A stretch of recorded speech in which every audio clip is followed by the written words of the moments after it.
Kumusta kayo mga padreng at welcome back to my channel. Simple tips para tumagal po yung buhay ng ating mga bearing sa ating mga gulong. So itong papalitan natin ng bearing, bagong bili lang po yung kanyang buha tsaka yung kanyang rim. So ayan o, pansinin nyo po, wala pang isang buwan, bago yung kanyang buha, pero nadurog na po yung kanyang bearing. Bakit nga ba nadudurog agad yung bearing? Ayan o, durog na yung bearing o. Ibig sabihin, kinapos po yan sa langis. Ayan o, magpapalit po tayo. Ayan yung bearing nya. Ngayon, 6304 po yung sukat ng bearing para sa mga escarpin na mga sidecar. Ayan yung mga ganyan. Ayan, bataan style. So bakit nga ba hindi tumatagal yung mga bearing, mga boss? Ayan o, samantalang bago lang po yung buha. So kalimitan po kasi pag magkakasatay ng bearing, dapat riniripak po natin yan, dapat grinagrasahan natin yan. So ang gawin nyo lang po, pag bumili kayo nito, tanggalin nyo lang to, tanggalin nyo, sungkitin nyo lang ng kutsilyo. Kung mapapansin nyo po, yung bearing nya hindi siya full pack. So hindi full pack, dapat yan punong-puno po yan ng grasa para tumagal po yung buhay ng ating bearing. Kasi halimbawa, nagpagawa po sa inyo si customer, bumili ng bearing, nagpalit po kayo ng mga bearing, hindi po natin rinipak yan, hindi magtatagal, masisira din po yan. Sayang naman po yung ginastos ni customer. So dapat mahalin po natin yung mga customer natin dahil sila po yung tumatangkilik sa ating produkto, sa ating serbisyo. Kaya napaka-importante na kapag ginawa natin, pulidong pulido. So pag nagkakasa tayo ng bearing, lagyan natin grasa. Ayan o, pansinin nyo po yung grasa, hindi punong-puno. Ayan, ganyan lang o. Mura lang naman yung grasa. Punuin lang natin ganyan mga boss. Ayan, punuin natin o. Diba?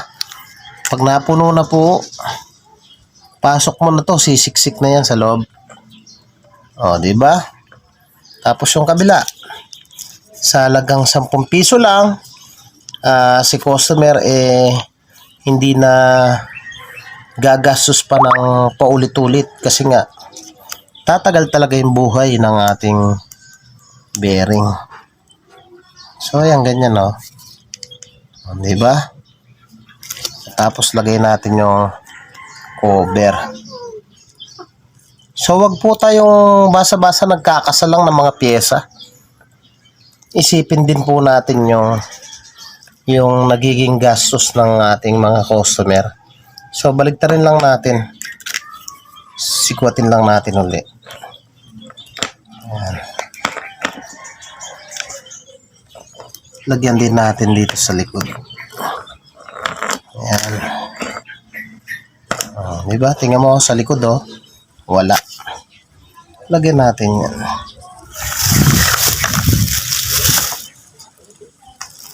Okay, tapos lagay natin yung cover. So lahat ng bearing mga boss, may mga cover yan ng ganyan. So huwag nating katamaran. Kawawa naman yung customer. Biruin mo mga boss, mga padreng, bago lang yung kanyang buha. Bago lang magwa 1 week pa lang daw yata yan. Yun, durog na agad yung kanyang bearing. Nangalaglag na Paano? Yung mga kinakasa nating bearing. So hindi naman full pack ng grasa yan. So napaka-importante na lagyan natin. Ayan o. Tapos pwede na natin lagay yung takip. So madali lang naman magpalit ng bearing. Diba? So ayan o. Tapos ito, pukpukin lang naman natin dito. Tsaka to, matatanggal na yan.